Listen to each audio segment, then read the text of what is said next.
ಸರ್ಕಾರಿ ಕಚೇರಿಯಲ್ಲಿ ಎಸಿ ಬಳಸಲು ಸಹ ಅನುಮತಿ ಇಲ್ಲ. ಯಾವುದೇ ಐಷಾರಾಮಿ ವಸ್ತುಗಳ ಬಳಸಬಾರದು ಅನ್ನುವ ನಿಯಮ ಇದೆ. ಕಚೇರಿಯಲ್ಲಿ ವಿಲಾಸಿ ಜೀವನ ಕಳೆಯುವುದಕ್ಕೆ ಬಂದ್ರ ಅಧಿಕಾರಿ ಹಾಗಾದ್ರೆ ನಿಯಮಗಳನ್ನು ಗಾಳಿಗೆ ತೂರಿ ಏನು ಗೊತ್ತಿಲ್ಲದೆ ಇರೋ ತರ ಇದಿರಲ್ರಿ. ಆದ್ರೆ ವಿದ್ಯಾರ್ಥಿಗಳು ಮಾತ್ರ ಸಮಸ್ಯೆ ಅಷ್ಟೇ. ಅಧಿಕಾರಿಗಳು ಆರಾಮಾಗಿದ್ದಾರೆ ಎಸಿ ಚೇಂಬರ್ ನಲ್ಲಿ, ವಿದ್ಯಾರ್ಥಿಗಳಿಗೆ ಮಾತ್ರ ಸಮಸ್ಯೆ. ಬೆಂಗಳೂರು ಉತ್ತರ ಡಿಡಿಪಿಯು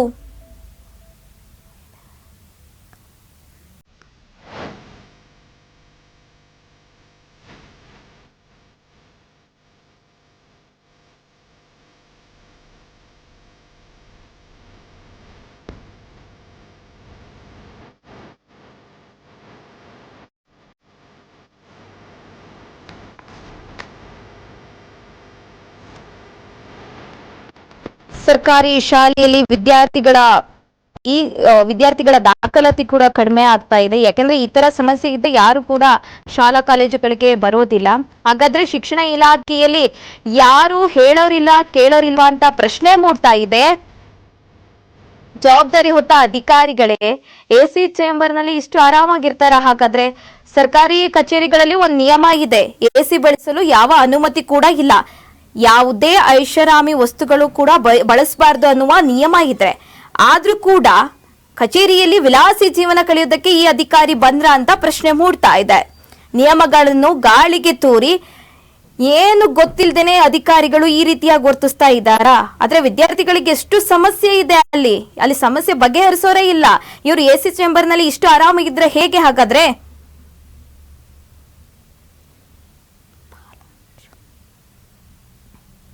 ಸರ್ಕಾರಿ ಕಚೇರಿಯಲ್ಲಿ ಎಸಿ ಬಳಸಲು ಸಹ ಅನುಮತಿ ಇಲ್ಲ, ಯಾವುದೇ ಐಷಾರಾಮಿ ವಸ್ತುಗಳು ಬಳಸಬಾರದು ಅಂತ ನಿಯಮ ಇದೆ.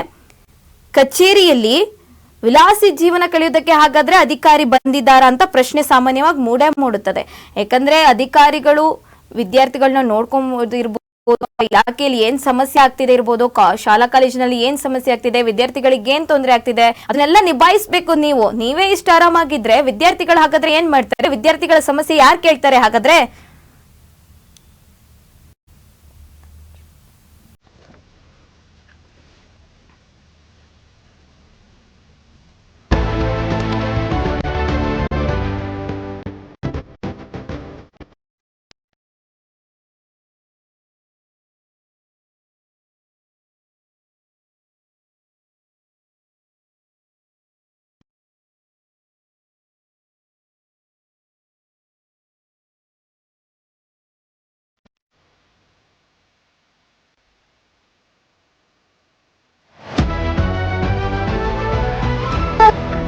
ಎಸಿ ಚೇಂಬರು ಹಾಗೆ ಹೈಫೈ ಫೆಸಿಲಿಟೀಸ್ ಇದೆ. ಹಾಗಾದ್ರೆ ಅಧಿಕಾರಿಗಳು ಎಸಿ ಚೇಂಬರ್ ನಲ್ಲಿ ಆರಾಮಾಗಿ ಹರಟೆ ಹೊಡ್ಕೊಂಡಿದ್ದಾರೆ. ಹಾಗಾದ್ರೆ ಅಷ್ಟಕ್ಕೂ ಇವರಿಗೆಲ್ಲ ವಿದ್ಯಾರ್ಥಿಗಳ ಸಮಸ್ಯೆ ಕಣ್ಣಿಗೆ ಕಾಣಿಸ್ತಾ ಇಲ್ವಾ? ಅಥವಾ ಕಾಣಿಸಿದ್ದು ಕೂಡ ಜಾಣ ಕುರುಡರಾಗಿ ವರ್ತಿಸ್ತಾ ಇದ್ದಾರಾ ಅಂತ ಪ್ರಶ್ನೆ ಮೂಡ್ತಾ ಇದೆ. ಇಂತಹ ಅಧಿಕಾರಿಗಳಿಗೆ ಜವಾಬ್ದಾರಿಯುತ ಕೆಲಸ ಯಾಕೆ ಬೇಕಾದ್ರೆ?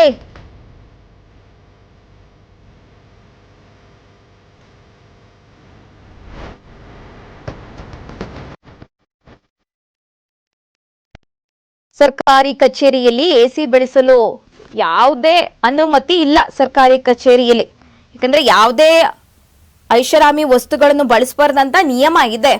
ಆದ್ರೂ ಕೂಡ ಅಧಿಕಾರಿಗಳು ಇಲ್ಲಿ ಆರಾಮಾಗಿದ್ದಾರೆ. ಹಾಗಾದ್ರೆ ಕಚೇರಿಯಲ್ಲಿ ವಿಲಾಸಿ ಜೀವನ ಕಳೆಯುವುದಕ್ಕೆ ಅಧಿಕಾರಿ ಬಂದ್ರಾ ಅಂತ ಪ್ರಶ್ನೆ ಮೂಡ್ತಾ ಇದೆ. ನಿಯಮಗಳನ್ನು ಗಾಳಿಗೆ ತೂರಿ ಗೊತ್ತಿಲ್ಲದೇನೆ ತರ ಇದಾರ ಅಧಿಕಾರಿಗಳು ಹಾಗಾದ್ರೆ?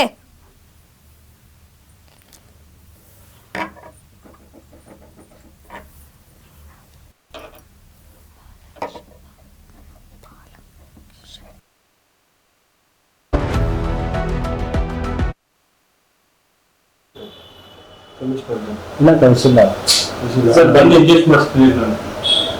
ಇಲ್ಲ ಕ್ಯಾಮ್ರಾದಲ್ಲ ಕಾರ್ಡಲ್ಲಿ ರಿಸಲ್ಟ್ ಬರುತ್ತಲ್ಲ, ಟಾಪ್ 3 ಈಗ ಏನ್ ಪ್ಲಾನ್ ಮಾಡ್ಕೊಂಡಿದ್ದೀವಿ ಸರ್? ನಾನು ಎಲ್ಲರೂ college, principles, lecturers, class rooms ಎಲ್ಲ ವಿಸಿಟ್ ಮಾಡ್ಕೊಂಡು ಈ ವರ್ಷ ನಮ್ಮ ಬೆಂಗಳೂರಿನ ಪ್ಲಸ್ ಇದೆ, ಈ ಶುಡ್ ಬಿ ಟಾಪ್ 3. ಸೊ ನಾವು ಟಾಪ್ 3 ಬರಬೇಕು. ಅದಕ್ಕೆ ಏನು ಪ್ಲಾನ್ ಮಾಡಬೇಕು, ನಮಗೆ ಗೌರ್ಮೆಂಟು ಏರಿಯಾದಲ್ಲಿ ರಿಸಲ್ಟ್ ಸ್ವಲ್ಪ ಕಡಿಮೆ ಇದೆ. ಸೊ ನಾನು ಇಂಡಿವಿಜುವಲ್ ಆಗೆಲ್ಲ ಕಾಲೇಜ್ಗೆ ಹೋಗಿ ವಿಸಿಟ್ ಮಾಡಿ ಲೆಕ್ಚರ್ ಜೊತೆಲಿ ಮೀಟಿಂಗ್ ಮಾಡಿ, ಸೊ ಎಲ್ಲೆಲ್ಲಿ ರಿಸಲ್ಟ್ ಕಡಿಮೆ ಇದೆ ಅದಕ್ಕೆ ಎಲ್ಲ ಸಪ್ರೇಟ್ ಮಾಡ್ಕೊಂಡಿದ್ದೀವಿ. ಸೊ ಆ ರಿಸಲ್ಟನ್ನು ನಾವು ಇಂಪ್ರೂವ್ ಮಾಡಬೇಕು. ಯಾಕಂದ್ರೆ ನಾವು ಇಲಾಖೆದಲ್ಲೆಲ್ಲ ಮಾಡಿಲ್ಲ, ಹ್ಯಾವಿಂಗ್ ಎಕ್ಸ್ಪೀರಿಯನ್ಸ್ ಏನು ಮಾಡಿದ್ವಿ. ಟೋಟಲ್ ಫಿಫ್ತ್ ಪ್ಲೇಸ್ ಇದು ಬೆಂಗಳೂರು ನಾನ್ fifth place. First second Udupi Mangaluru ಅದೇ ಸಿಟಿಯಲ್ಲಿ ಬೆಂಗಳೂರು ನಾರ್ತ್ ಸೌತ್ ಚೆನ್ನಾಗಿದೆ. 4ನೇ ಪ್ಲೇಸ್ 5ನೇ ಪ್ಲೇಸ್ ಆಗಿದೆ. 1 to ಮಂಗಳೂರು.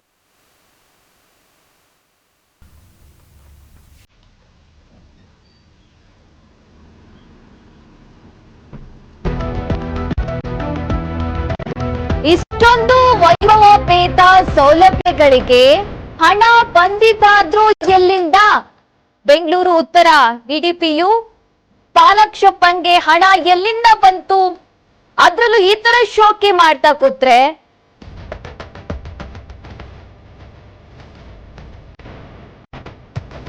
ಬೆಂಗಳೂರು ಉತ್ತರ ಡಿಡಿಪಿಯು ಪಾಲಕ್ಷಪ್ಪ ಸಾಹೇಬ್ರಿಗೆ ಹಣ ಹಾಗಾದ್ರೆ ಎಲ್ಲಿಂದ ಬಂತು?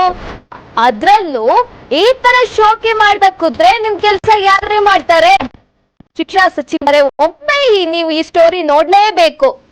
ಯಾಕಂದ್ರೆ ಇಷ್ಟೆಲ್ಲ ಸಮಸ್ಯೆ ಆಗ್ತಾ ಇದೆ ಅಂದ್ರೆ ನೀವು ಈ ಬಗ್ಗೆ ಗಮನ ಹರಿಸಿಲ್ವಾ? ಹಾಗಾದ್ರೆ ಏನ್ ಮಾಡ್ತಾ ಇದ್ದೀರಾ? ಶಿಕ್ಷಣ ಇಲಾಖೆಯಲ್ಲಿ ಈ ತರ ಸಮಸ್ಯೆ ಇದ್ದಾಗ ನೀವು ಇದನ್ನೆಲ್ಲ ಯೋಚನೆ ಮಾಡ್ಬೇಕು. ಯಾಕೆಂದ್ರೆ ನೀವು ಈ ಸ್ಟೋರಿ ನೋಡ್ಲೇಬೇಕು. ವಿದ್ಯಾರ್ಥಿಗಳು ಅಕ್ಷರ ಕಲಿಯುವಂತಹ ಜಾಗ, ಅದು ಭವಿಷ್ಯದ ಪ್ರಶ್ನೆ. ಅಲ್ಲೇ ಒಂದು ಕನಿಷ್ಠ ಮೂಲ ಸೌಕರ್ಯ ಇಲ್ಲ ಆದ್ರೆ ಹೇಗೆ? ವಿದ್ಯಾರ್ಥಿಗಳು ಅಧ್ವಾನವಾದ ಕೊಠಡಿಯಲ್ಲಿ ಕುತ್ಕೊಂಡು ವಿದ್ಯಾಭ್ಯಾಸ ಮಾಡ್ತಾ ಇದ್ದಾರೆ, ಮೂಲಭೂತ ಸೌಕರ್ಯಕ್ಕೆ ಕಷ್ಟಪಡ್ತಾ ಇದ್ದಾರೆ ಅಲ್ಲಿನ ವಿದ್ಯಾರ್ಥಿಗಳು. ಈ ಕಾಲೇಜ್ಗೆ ಸಾವಿರಾರು ಜನರು ಬರ್ತಾರೆ ವಿದ್ಯಾರ್ಥಿಗಳು ಇಲ್ಲಿ ಶಿಕ್ಷಣ ಕಲಿಯಕ್ಕೆ. ಆದ್ರೆ ಇಲ್ಲಿನ ಸೌಲಭ್ಯಗಳು ಏನಿದೆ? ಹಾಗಾದ್ರೆ ಏನ್ ಮಾಡ್ತಾ ಇದ್ದಾರೆ? ಸಮಸ್ಯೆ ಸರಿ ಮಾಡ್ಬೇಕಾದ ಅಧಿಕಾರಿಗಳು ಏನ್ ಮಾಡ್ತಾ ಇದ್ದಾರೆ ಹಾಗಾದ್ರೆ ಅಂತ ಪ್ರಶ್ನೆ ಮೂಡುತ್ತೆ. ಸರ್ಕಾರಿ ಕಾಲೇಜ್ನಲ್ಲಿ ಪರಿಸ್ಥಿತಿ ಅಧೋಗತಿ ಅನ್ನೋ ರೀತಿ ಅಷ್ಟು ಮಟ್ಟಕ್ಕೆ ತಲುಪಿಟ್ಟಿದೆ. ಯಾಕಂದ್ರೆ ದಿನೇ ದಿನೇ ನೀರಿನ ಸಮಸ್ಯೆ ಆಗ್ತಿದೆ, ಶೌಚಾಲಯ ಸಮಸ್ಯೆ ಆಗ್ತಿದೆ, ಶಾಲೆಗಳಲ್ಲಿ ಕುಡಿಯುವ ನೀರಿಗೂ ಕೂಡ ಅಲ್ಲಿನ ವಿದ್ಯಾರ್ಥಿಗಳು ಪರದಾಡುವ ಪರಿಸ್ಥಿತಿ ನಿರ್ಮಾಣವಾಗಿದೆ. ವಿದ್ಯಾರ್ಥಿಗಳು ಶೌಚಾಲಯ ಬಳಸಕ್ಕೂ ಕೂಡ ಅಲ್ಲಿ ಬೇಸಿಕ್, ಅದು ಶೌಚಾಲಯ ಬಳಸೋಕ್ ಕೂಡ ಅಲ್ಲಿ ಯೋಚನೆ ಮಾಡ್ತಿದ್ದಾರೆ ಅಂತ ಪರಿಸ್ಥಿತಿ ಬಂದು ಒದಗಿದೆ. ದಿನೇ ದಿನೇ ಶಾಲೆಗಳ ಪರಿಸ್ಥಿತಿ ಅಯೋಮಯವಾಗ್ತಾ ಇದೆ. ಸರ್ಕಾರಿ ಶಾಲೆ ಉಳಿಬೇಕು, ಸರ್ಕಾರಿ ಶಾಲೆ ಕಾಲೇಜ್ ಉಳಿಬೇಕು ಅಂತ ಹೇಳ್ತೀರಾ, ಇಷ್ಟಿಷ್ಟುದ್ದ ಭಾಷಣ ಮಾಡ್ತೀರಾ, ಮತ್ತೇನ್ರಿ ಮಾಡ್ತಿದ್ದೀರಾ ನೀವು? ಹಾಗಾದ್ರೆ ಸರ್ಕಾರಿ ಶಾಲೆಯಲ್ಲಿ ವಿದ್ಯಾರ್ಥಿಗಳ ದಾಖಲಾತಿ ಈಗಾಗಲೇ ಕಡಿಮೆ ಆಗ್ತಾ ಇದೆ. ಮತ್ತೊಂದ್ ಕಡೆ ಸರ್ಕಾರಿ ಕಾಲೇಜ್ಗಳಲ್ಲಿ ಪತ್ರಿಕೆ ಸೋರಿಕೆ ಆಗ್ತಿದೆ ಅಂತ ಕೂಡ ಹೇಳಲಾಗ್ತಿದೆ. ಮಕ್ಕಳನ್ನು ಸೇರಿಸುವ ಮುನ್ನೆ ಪೋಷಕರು ಒಂದ್ಸಲಿ ಇದ್ರ ಬಗ್ಗೆ ಯೋಚನೆ ಮಾಡಬೇಕು. ಈ ಸ್ಟೋರಿ ನೀವು ನೋಡ್ಲೇಬೇಕು. ಯಾಕಂದ್ರೆ ಅದು ನಿಮ್ಮ ಮಕ್ಕಳ ಭವಿಷ್ಯದ ವಿಚಾರ. ಯಾಕಂದ್ರೆ ಎಷ್ಟೆಲ್ಲ ಸಮಸ್ಯೆ ಇದ್ರು ಯಾವುದೇ ಕ್ರಮ ಇಲ್ಲ. ಯಾಕೆ? ಹಾಗಾದ್ರೆ ವಿದ್ಯಾರ್ಥಿಗಳು ಸಮಸ್ಯೆ ಯಾರ ಬಳಿ ಹೇಳ್ಕೊಬೇಕು? ಇದು ಯಾರ ಕೆಲಸ? ಶಿಕ್ಷಣ ಇಲಾಖೆಯಲ್ಲಿ ಹಾಗಾದ್ರೆ ಹೇಳೋರಿಲ್ಲ ಕೇಳೋರಿಲ್ವಾ ಅನ್ನೋ ಪ್ರಶ್ನೆ ಮೂಡುತ್ತದೆ. ಜವಾಬ್ದಾರಿ ಹೊತ್ತ ಅಧಿಕಾರಿನೇ AC ರೂಮ್ ಅಲ್ಲಿ ಆರಾಮಾಗಿ ಕೂತ್ಬಿಟ್ರೆ ಇನ್ ಸಮಸ್ಯೆ ಯಾರ್ರಿ ಬಗೆಹರಿಸ್ತಾರೆ? ವಿದ್ಯಾರ್ಥಿಗಳಿಗೆ ಅಲ್ಲಿ ಕನಿಷ್ಠ ಮೂಲಭೂತ ಸೌಕರ್ಯನೇ ಇಲ್ಲ.